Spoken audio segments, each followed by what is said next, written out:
So I was having a conversation the other day with one of my male friends, and they asked me, like, what was it that I look for in a man when I'm dating?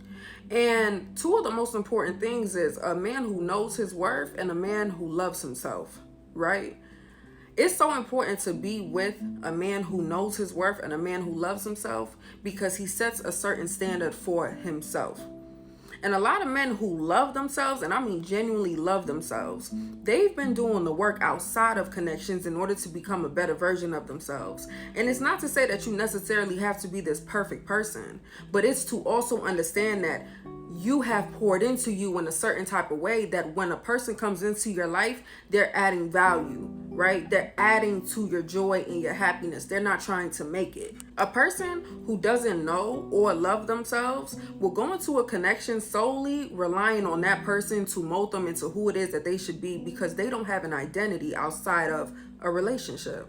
And when two people come into connection who already know their worth and love themselves, it's not going to be difficult for them to pour into each other, for them to speak life into each other, and for them to be able to uplift each other in certain ways. It's also not going to be as difficult to set another standard and for boundaries to be put into place because the other person already understands the importance of having conversations about boundaries, setting standards, and following through.